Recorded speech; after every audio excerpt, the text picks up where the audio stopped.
L'homme que je veux devenir ne peut apparaître que lorsque j'arrête d'être le gentil garçon. Laisse-moi te parler d'un homme qui faisait tout bien. Il assurait. Il faisait des compromis. Il maintenait la paix. Il avalait ses besoins pour que sa femme ne se sente pas mal à l'aise.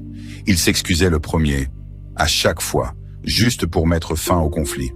Il pensait que cela faisait de lui un bon mari. Un homme fort.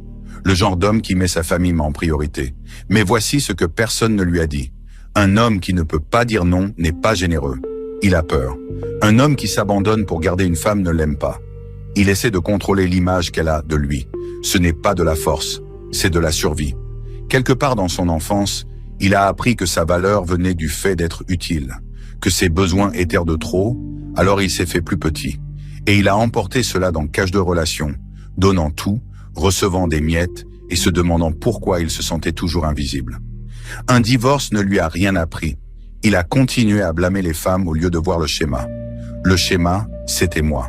Non pas parce que je suis brisé, mais parce que je n'ai jamais guéri le garçon qui a appris que l'amour signifiait disparaître. Je ne peux pas guider une famille si je me suis abandonné moi-même. Je ne peux pas être choisi si je ne crois pas que j'en vaux la peine. Je ne peux pas recevoir l'amour si je suis trop occupé à le mériter. Seulement 15 minutes par jour avec Liven peuvent tout changer. En une semaine, tu commenceras à te sentir inarrêtable. En 2 semaines, tu reprogrammeras ton cerveau et retrouveras ta concentration. Sans la pression constante. En 4 semaines, tu te demanderas pourquoi tu n'as pas commencé plus tôt. Fais le quiz de 3 minutes pour découvrir tes déclencheurs de traumatisme cachés et libérer ton véritable potentiel. Un homme qui a grandi en étant un gentil garçon. Il existe une version du mariage dont personne ne t'avertit. Celle où vous vivez dans la même maison, élevez les mêmes enfants, partagez le même lit et vous sentez complètement seul. Elle n'est pas cruelle, elle ne te trompe pas. Elle a simplement cessé de te voir quelque part entre le crédit immobilier et les allers-retours à l'école. Tu es devenu copard, pourvoyeur, partenaire de tâches, mais plus l'homme qu'elle désire.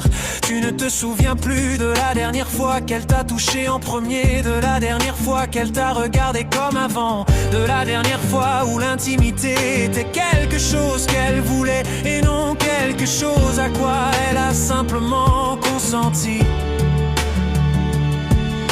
Et quand tu en parles, tu en fais tout un plat où elle est juste fatiguée, où il y a toujours quelque chose de plus important qui réclame son attention en premier. Alors tu arrêtes d'en parler, tu ravales tout, tu te convaincs que c'est ainsi que ressemblent les relations à long terme. Mais le ressentiment grandit quand même, il transparaît dans de petites disputes, dans une patience plus courte, dans la distance que tu commences à créer. Car être proche de quelqu'un qui ne te désire pas fait plus mal qu'être seul. Cela ne se règle pas en faisant plus d'efforts ou en prenant plus d'initiative.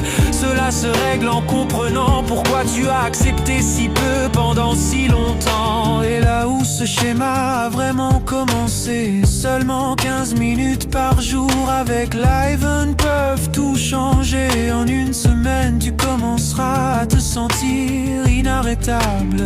En 2 semaines tu recableras ton cerveau et retrouveras ta concentration sans la pression constante. En 4 semaines, tu te demanderas pourquoi tu n'as pas commencé plus tôt. Fais le quiz de 3 minutes pour découvrir tes déclencheurs traumatiques cachés et libérer ton vrai potentiel.